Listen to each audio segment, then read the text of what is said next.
And welcome to Parenting with a Love by My Side. This is your next masterclass in Parenting with Love and Purpose, and it's all about spending quality time with your children. So, as you know, I'm Sara from Love Learning, and I'm a mum of, mashallah, 5 little ones. Well, big ones all the way to little ones. So, mashallah, my eldest is 17 and the youngest is 4, and I've got a few in between. So I have a lot of experience of trying to keep one child busy while working with another one, or trying to keep all of them pleased at the same time, which I'm sure that you guys struggle with as well. So I'm going to try to give you as many tips as I can to make this a really good video and as helpful as possible. So please do let us know in the comments what you think, whether you've tried any of these things before, which of the activities that I suggest are the most useful for you. Do let us know. Please comment and give us that feedback. We'd love to know, because as long as we help even one mum, or parent, let's say mum or dad, spend that extra quality time with their kids and really make a difference, it will really make a difference in their future, inshallah. Myself, I come from a family of 4 children, so I'm the eldest, and my mum and dad spent a lot of time with us growing up. A lot of our memories from pretty much, I guess, all of us would stem from our garden. We used to be all the time, as much as possible, out in the garden. And even as we've grown older, our kids know that, for example, when they come in the summer, when they come to spend time with Granny and Grandad, that they're going to take them out in the garden. A couple of months ago, I think we were talking about how you should reconnect with nature and, have this spirituality. And part of that, I think, really stems from being out in nature as much as possible. So I'll be giving you some ideas on that. But before we get going with all the tips, let's think about quality time and what the average time people spend with their children on a daily basis. So I want you guys to think about this in your own mind. What is the average time you spend with your children on a daily basis? So obviously we're going to talk about the things that we do with them. So we obviously look after them, feed them, bath them, make sure that they've, taught if you're homeschooling, or take them to school if you're taking them to school. They might go to activities, they might have masjid, they might do homework daily.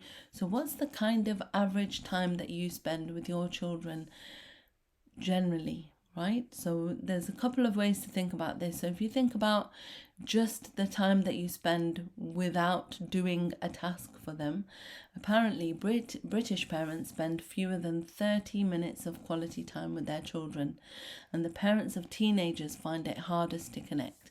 This is a really sad kind of a headline, isn't it? If you think about it, if in all the time that people have in a day, they only generally manage 30 minutes of quality time. A US survey did a bit more of a detailed survey, and you can see here that they're talking about parents. So with the blue is all parents with kids under the age of 18. And then they look at the parents that have got children under the age of, their youngest child is between the age of 6 and 12. And then this blue one is for parents that have got at least one child under the age of 6. Okay, so as you can see, caring for and helping them in the household when their youngest child is under 6, they spend a lot of time just caring for them, right? And obviously we all know that, changing nappies, making sure they're fed again, baths, things like that. They need a lot of help and support, brushing their teeth, getting dressed. So we spend a lot of time just helping them with general tasks, right?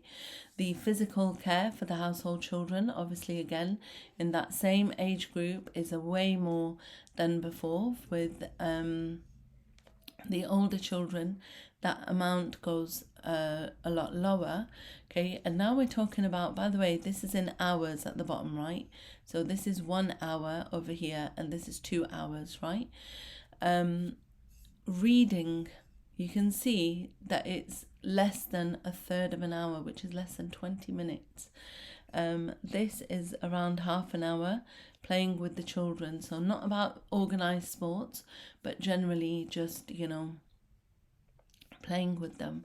And then this bottom half here is about the activities that are related to their education. So again, maybe homework, maybe taking them to and from activities. You can see there's a huge difference in the time that you spend playing with them, interacting with them, than the time that you spend caring for them. So what we're going to try to do in this video, or what we're going to try to do now, is develop those different activities that you could do maybe with your children. So remember that your child is wonderful, right? Okay, they're really full of ideas, full of things that they want to do, and all the time from the age of 0 onwards. I won't even say till the age of 6 or 7 or 12 or 13, because it does get lower as the time goes on, but most of the time their brain is making connections.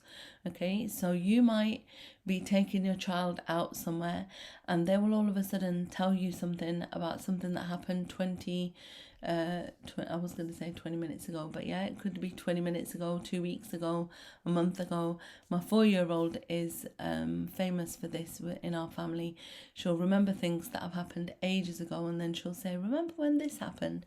And again, that's her making connections with whatever's going on at the time, which is really how children learn. So one of the first things that you can do is think about their currency. What do they like from you? What do they need from you? I can see this is in the way, so I'm just going to move it a little bit. Where shall I go? To the corner there. Okay, so you can see that there are 5 love languages, and we've talked about these before by a guy called Gary Chapman, and they are words of affirmation, acts of service, receiving gifts, quality time, and physical touch. So if your child's love language is quality time, then this video is going to be super useful to you. Physical touch can be, all of these actually can be done at the same time with different activities. So for example, one of my children, my 4th, my son, he loves to get a massage before bed. It's like his favourite thing. If I rub his feet for him, rub his back for him, he'll just, slowly nod off to sleep. Okay, my little one as well, the 4-year-old, I guess. The older ones, they don't tend to like it or enjoy it as much, but they don't mind giving that physical touch to me. So it's a case of finding out what you like, what your children like, and how to use those in a way to spend as much quality time as possible with each other. Words of affirmation obviously is telling them how much you love them, how much you like them, how much you appreciate them. Acts of service is doing things for them. So when we talked about that graph there, making sure that they were fed, bathed, clothed, not hungry, they've got shelter, and things like that. Receiving gifts, I think everyone likes receiving gifts, but is it your love language? Is that the best way that you would appreciate your parents or appreciate your children? We have put a quiz for this in the Facebook group, so please do go there, check it out, click on the link and find out, do it with your child and see what their love language is, so that you can use their currency to spend that quality time with them as much as you possibly can. So I'm going to go back into the corner here and go on to the next page. So everyone's busy. We all have 1,000,001 things to do. So we need to find those little bits of space and time that we can actually spend some time with our children, right? So first of all, obviously, you can talk about bath time. Bath time's a wonderful time, isn't it? This baby's so cute, bless him or her. Yeah, mashallah. So you could use bath time. It's a perfect time to talk to your child, tell them stories, ask them about what's happened. They're in a relaxed mode, you're in a relaxed mode, but it's not very, there's not a lot of pressure on you. You're just doing a simple task, which is bathing them. The same can be said for when you eat dinner when you're in the car. There's certain times of the day that you can actually get a few really good minutes of extra time, okay? And if you haven't got that time or you don't feel, then unfortunately we're going to have to make time. Now, I know it's difficult when people say make time. How do I make time? But don't worry, we will talk about that later on, yeah? Okay, so when we think about this, we think about people that are exhausted, they're overwhelmed, they just actually feel like they have no time. So what do we do when we feel like we have a huge problem? We go back to Quran and Sunnah, mashallah. And our mum actually reminded me and my sister of this just the other day. Hazrat Ali radiallahu ta'ala anhu reported that she complained about blisters on her hands from working the millstone, and she asked for a servant. The Prophet ﷺ said, "Shall I not tell you what is better than what you ask for? When both of you lay down to sleep, exalt Allah 34 times, glorify Allah 33 times, and praise Allah 33 times. This is better for you both than a servant." Okay, so while you're doing your daily chores, this is a really good hadith to remember, and recite Tasbih Fatima and make your daily chores easy so that you've got the time and the energy, inshallah, and barakah in your life to make your work more easy, inshallah. You can see here that you can do stretching, yoga, meditation, go for walks in nature, get used to nature, okay? And this one over here, aromatherapy, again, a lot of people maybe don't realize the benefits of this, but I was introduced to this by Sister Sidra Ansari, who was introduced by Sister Dawn Hinson, Sabiha, and mashallah, you know, we've been using these oils for a while now, and you can see there's different ones. There's Serenity, there's I don't know what the other one is for calming people down, but there is one. Can't think of it right now, but anyway, and what you do, because they're made out of natural ingredients, they you diffuse them in a diffuser, and that nice relaxing smell gives you that quick boost sometimes that you need to gain that energy so that you can work, yeah? Okay, and all of these things, connecting with nature is a huge thing, which I think I explained to you earlier, or I started talking about earlier. With that connection with nature, you can ground yourself. So one of the things that you need to realize is that as humans, we're walking around all the time, and we're actually, where our feet are rubbing on the floor, where our hands even are rubbing in the air, and we're walking around, we are actually gaining electrons, okay? And these electrons, we ground them. Subhanallah, when you touch your forehead to the ground, you discharge, okay? So you let go of these electrons that are charging you up. Subhanallah, it's just so amazing that when you go back to the deen, how you find answers to your daily problems, right?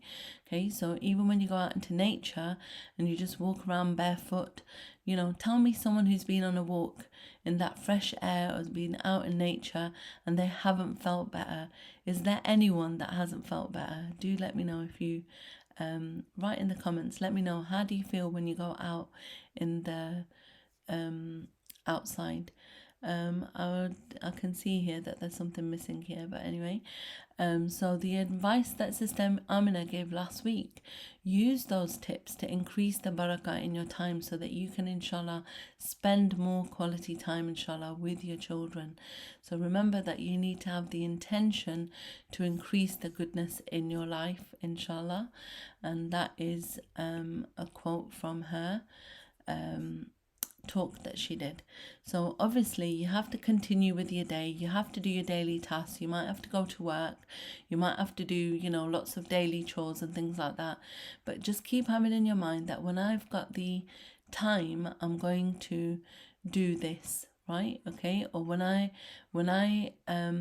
want to spend quality time with my children, have the intention from the morning that at some point during today, inshallah, I'm going to do this. And when you make it an intention as a deed to attain Allah subhanahu wa ta'ala's pleasure, okay, you're doing it to obey Allah subhanahu wa ta'ala's command and follow the sunnah of the beloved Prophet sallallahu alaihi wasallam. When he used to play with the children, he used to, he wouldn't go past an orphan without putting his hand on their head. He used to smile at the children. All of these things that we've heard about Prophet Muhammad sallallahu alaihi wasallam doing, they are all ways of increasing that little bit of quality time as much as you can with your children, inshallah. So as long as you have that intention, you'll be rewarded for it as well, because you're not just spending quality time to make your child's life better, to increase the barakah in your time, to increase the barakah in their life, to ensure that they have got a good, blessed, mashallah, childhood filled with good memories that they can have as a bank of memories and come back to that every time they have a bad day, when they're older, when they're adults, and they remember those times that they had with their parents. For me, my dad used to pick us up from school sometimes, and I think a lot of you know as well that my parents were working parents, both of them, which I know is a bit, I guess, is more common now for our kind of people, say our kind of Muslims, for both parents to be working. But I was one of those children where both of them worked. My dad used to get home earlier than my mum, and he used to pick us up from school. He used to walk us home. He used to make us a after school snack. If there was any leftovers, he'd get them ready for us. If there wasn't, then he would make churi. I don't know if you guys have that, but it's a Punjabi, I wouldn't say sweet dish, no. It's a Punjabi snack where you get the roti and you add butter and sugar. Oh, it's so yummy. But it was something that we remember. So even to this day, if I make churi for my children, I will remember how my dad used to do it for us. And in the same way, to be honest, my kids don't love it as much as I did. But in the same way that when I eat that churi, I remember those days that I had, those carefree, wonderful days where your dad's, all his attention was on us, getting us that food to eat. And just thinking about our mum, of course she used to do the work every single day, right? She used to feed us every single day. So maybe a part of that, the food memory, doesn't come that often with the mum, but other things do come more often. For example, she used to probably be the one mostly to take us out, right? And that's one of the things that she used to do. She used to take us out to the library. She might go with us to the park. To be honest, my dad did as well. But the point that I'm trying to say is that you have these memories attached to your parents, and then your children, if your children have those memories attached with good memories of their parents, that will help them in the future, inshallah. So when they grow up, they'll remember these times. So what kind of tasks can you do with the kids, or what kind of things can you outsource to make life easier for yourself in order to have more quality time with them? Okay, so I think I've written here, make it easier, missed out a word.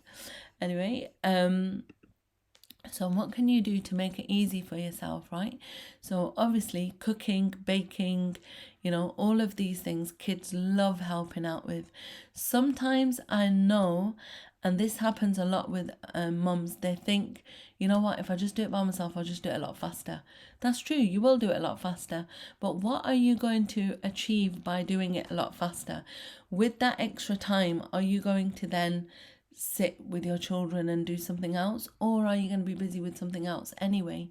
That's where I feel like there needs to be a little bit of a mindset change with parents to think about, well, actually, yeah, I'll save time, but what am I going to do with that time, right? Whereas if you wash the car with your children, you can see here in this picture, they're having the utmost of fun. I was trying to find pictures of my kids washing the car, Fortunately, I couldn't find any, but I will, inshallah, soon. Maybe I'll share them in the group for you. But the point is that any of these things, playing with them in the garden, baking with them, cooking with them, it just gives you that extra quality time. So rather than thinking, oh, you know what, if I do it myself, I'll get it done faster, there won't be such a big mess, right? I'll be able to do it more perfectly, in a way, right? Okay, these are all things that we tell ourselves to give us an excuse of not doing a certain thing with our child. So it's a good way to think about it. Well, actually, you know what? This might make it better for my child later in the future. They might learn how to cook. They might learn how to love being in the garden. Grounding them will make them less stressed as well. So there's so many things that you can do. For us, we love going out to the beach, exploring things. We love having picnics in the park and outside. Love baking. And this is actually my husband driving a train that they've all made. Yeah, so they've sat down and they've just made trains. Now these are just simple things that you can do. So I'm just going to end with this slide, give you some ideas.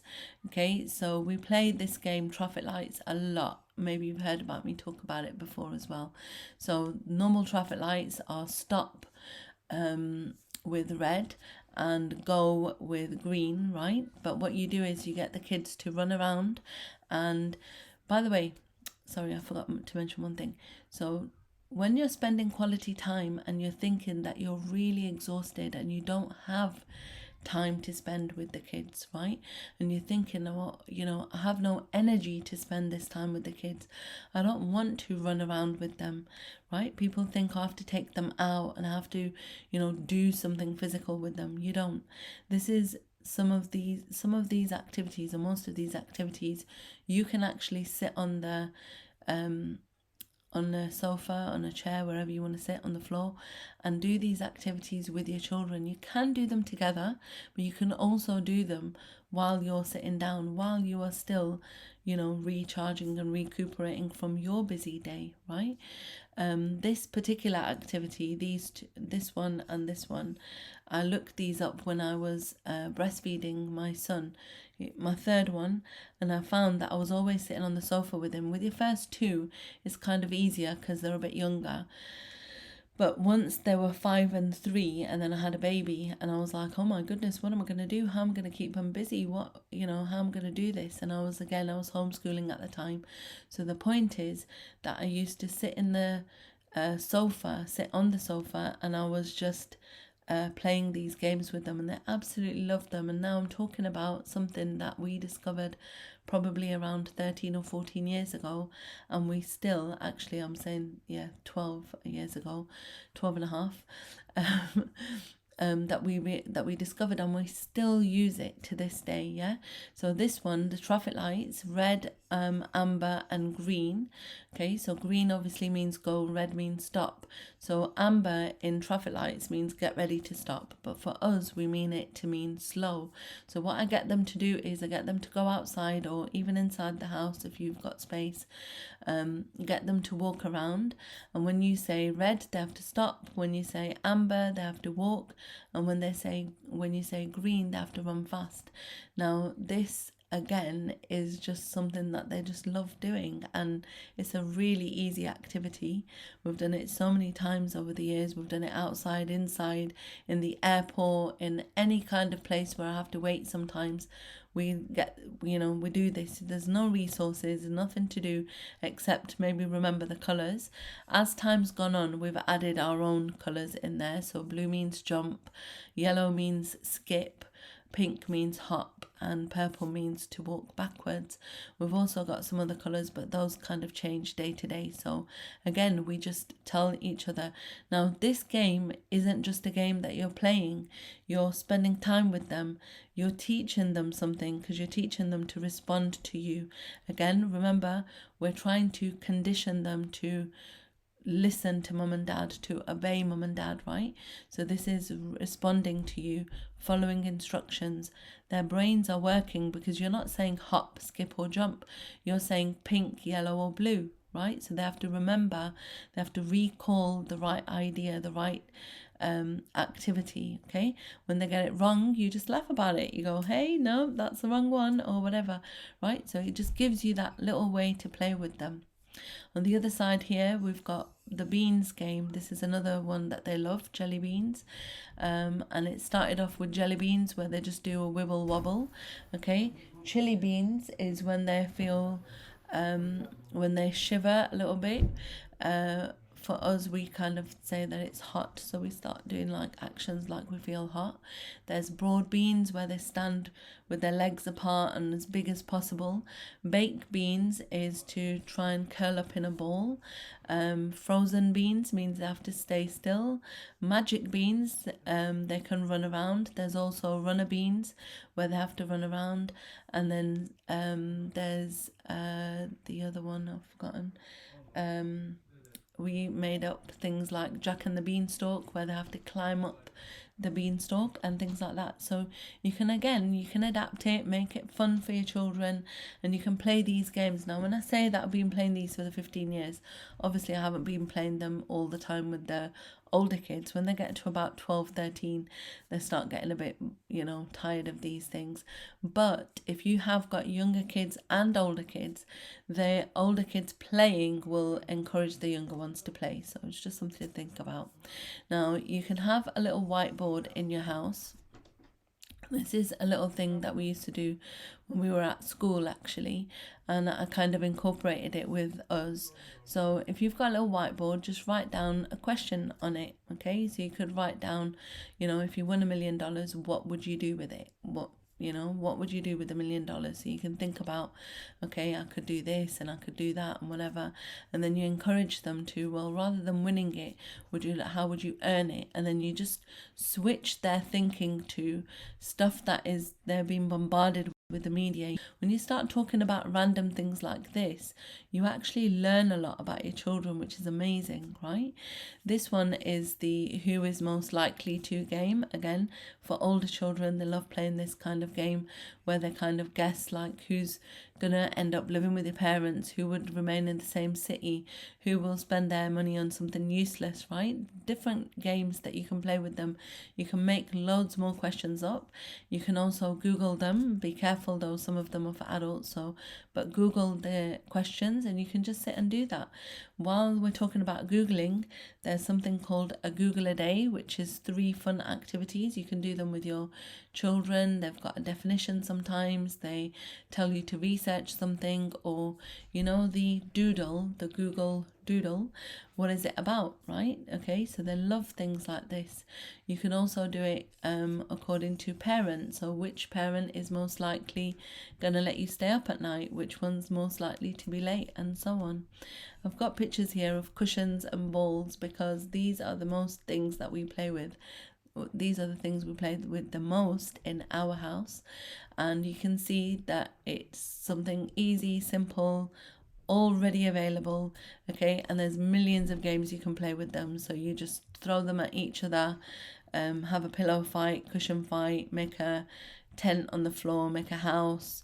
With the ball, you just throw it around.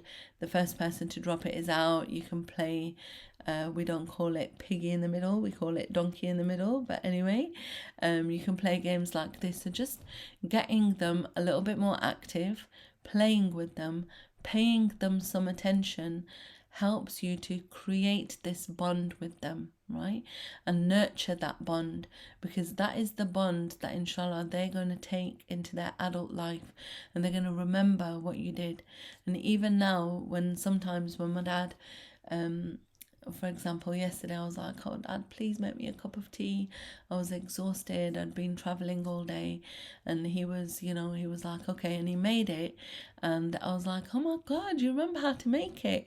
And he was like, of course I do, I'm your father, and again, it's like a thing that children appreciate if you know what they're like, if you know their favorite color, if you know their love language. Try to find out as much as you possibly can about the children, and make sure that you spend that quality time with each other. Now, if you want some more activities, you can still download our Refresh, Relax, Recharge document. It was a PDF with lots and lots and lots of activities to take your parenting to the next level. We actually did this throughout the summer program, but they're still available on our website. So you just got to go to www.alabamaside.com, and we will put the links in the we'll put the links in the description box for you. Do let us know if you enjoyed the video. Please do comment and let us know. Share with your friends. Let them know that they can also spend quality time very easily with their children. I do apologize for a very long, super long video today, but I hope that it gave you a lot of ideas and gives you lots of ways to spend that time with your children. And one of my children is here right now, so I'm going to take that as a cue to stop and see you soon, inshallah. Take care.